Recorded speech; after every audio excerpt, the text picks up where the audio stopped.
Alors, en fait, je voudrais parler de la Révolution française, parce que le Seigneur, en fait, m'avait mis à cœur de parler de la Révolution française déjà depuis quelque temps,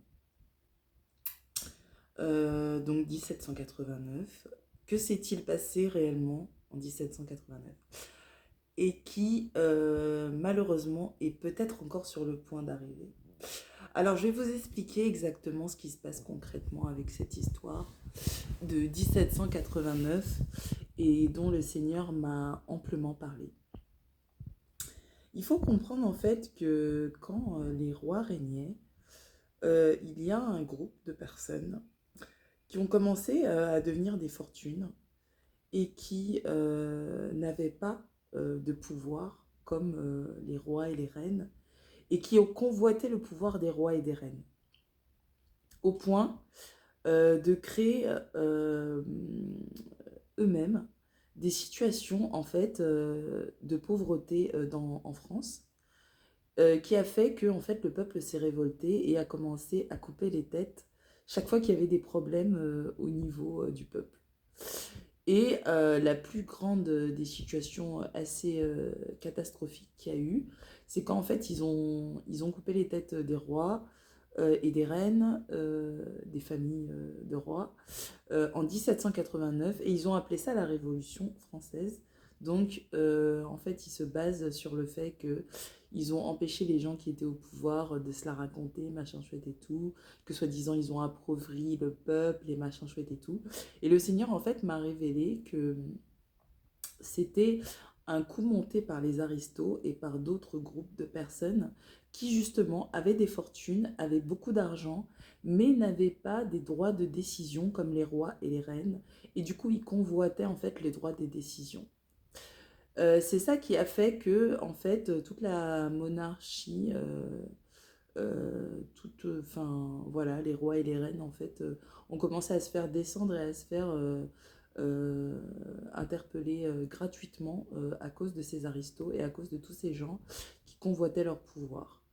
Et donc, ils ont même mis en place, en fait, le nécessaire pour que le peuple se révolte. En fait, ils ont créé des situations pour que le peuple, en fait, s'énerve contre les rois et les reines, afin que eux ne soient pas tout seuls, en fait, à faire secouer le cocotier, comme on dit, ou plutôt le pommier. Et donc, du coup, ces aristos, bah, ils ont bien profité de la situation de 1789, sont devenus des gens qui se considéraient maintenant très importants. Et c'est les gens les plus dangereux sur la Terre. Parce qu'effectivement, c'est des gens... Il n'y a pas qu'eux qui sont dangereux, bien sûr. Il y a tous ceux qui, par exemple, convoitent ce qui appartient aux autres et qui se cachent tellement bien que personne ne se rend compte que c'est eux qui tirent les ficelles. Et c'est vrai que malheureusement, la population en 1789 était dans la famine, bah, justement parce qu'en fait, ils se rendaient pas compte, en fait, ils allaient servir les intérêts de gens riches et sans scrupules. Et c'est ce qui s'est passé. Et aujourd'hui, à l'heure actuelle, ce que je ressens, ce que je vois, c'est que les gens ne se rendent pas compte de la dette qu'il y a en France. C'est-à-dire, il y a une dette.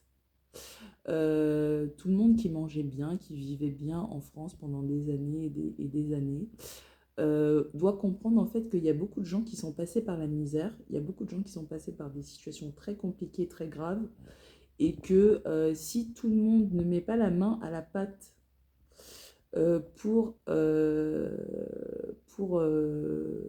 restaurer ce qui se passe, ils vont se retrouver aussi dans des situations de misère parce que justement, en fait, ils veulent pas être solidaires.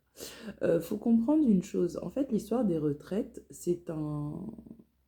Moi, j'y crois pas trop, en fait, que cette histoire des retraites, c'est le truc tellement ultime. Les gens sont pas en train de mourir de faim en France pour une histoire de retraite. C'est pas...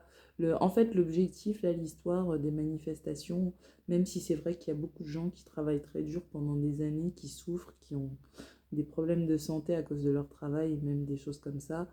comme j'ai dit et je répète, les manifestations, il y a des manifestants en fait qui manifestent parce qu'effectivement, ils sont vraiment dans des situations très précaires et des vies très difficiles et qu'ils ont droit à une certaine retraite à un certain âge. Mais il y a des gens qui sont dans le lot et qui profitent de la situation pour faire du mal. Et encore à l'heure actuelle, il y a des formes d'aristos qui